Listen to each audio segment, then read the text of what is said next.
भाई अब तैयार हो जाओ मार्वल के सबसे बड़े और खतरनाक विलेन से मिलने के लिए, क्योंकि ये मूवी सिर्फ एक छोटे से हीरो की नहीं बल्कि पूरे मल्टीवर्स के बाप की कहानी है।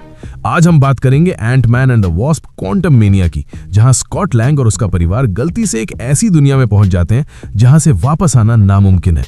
कहानी शुरू होती है स्कॉट लैंग से, जो अब एक सेलिब्रिटी बन चुका है। उसने अपनी ऑटोबायोग्राफी लिखी है और लोग उसे रास्ते में स्पाइडरमैन समझकर ऑटोग्राफ मांगते हैं। स्कॉट अपनी बेटी कैसी, अपनी गर्लफ्रेंड होप द वॉस्प और होप के मम्मी पापा यानी जैनेट और हैंक पिम के साथ मजे में रह रहा है।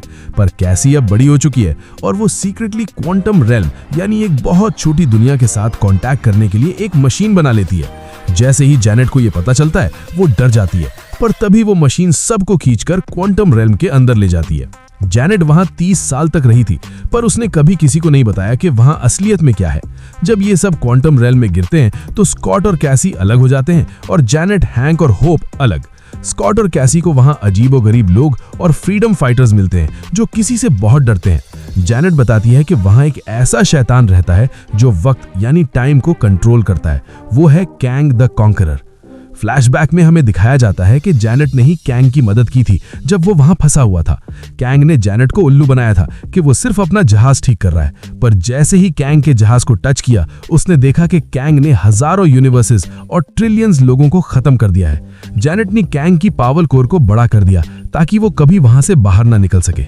अब कैंग वापस आ गया है और उसने कैसी को कैद कर लिया है। कैंग स्कॉट को धमकी देता है कि अगर उसने वो पावर कोर छूटी करके उसे नहीं दी तो वो कैसी को मार देगा। स्कॉट को मजबूरन प्रोबेबिलिटी स्टॉर्म के अंदर जाना पड़ता है, जहां हजारों स्कॉट लैंग दिखाई देते हैं, पर होप की मदद से स्कॉट उस कोर को छोटा कर लेता है।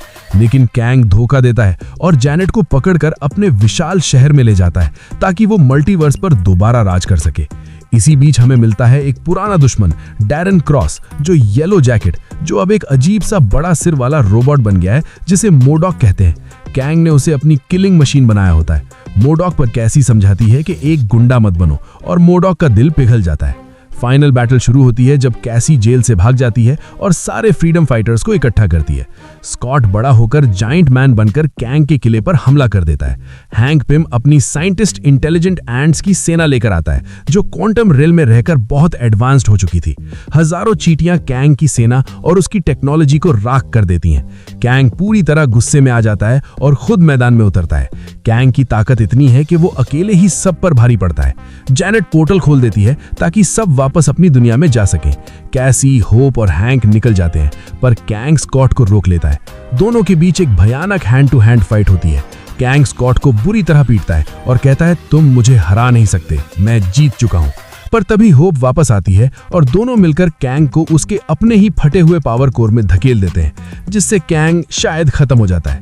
स्कॉट वापस अपनी दुनिया में आता है और सब खुश हैं, पर स्कॉट के दिमाग में एक बात घूम रही है कि कैंग ने कहा था कि कुछ बहुत बुरा आने वाला है और सिर्फ मैं ही उसे रोक सकता हूँ। स्कॉट थोड़ा डर जाता है, पर फिर केक खाने चला जाता है। पोस्ट क्रेडिट सीन में हम देखते हैं काउंसिल ऑफ कैंग्स। हजारों अलग अलग कैंग मिलकर प्लान बना रहे हैं मल्टीवर्स को तबाह करने का, क्योंकि उन्हें लगता है कि अवेंजर्स मल्टीवर्स के लिए खतरा है। अगर अभी तक वीडियो देख रहे हो तो क्या कर रहे हो यार, इसी वक्त लाइक और सब्सक्राइब मारो और मेरे चैनल पे और भी इंटरेस्टिंग मूवीज की रीकैप वीडियोस एंजॉय करो।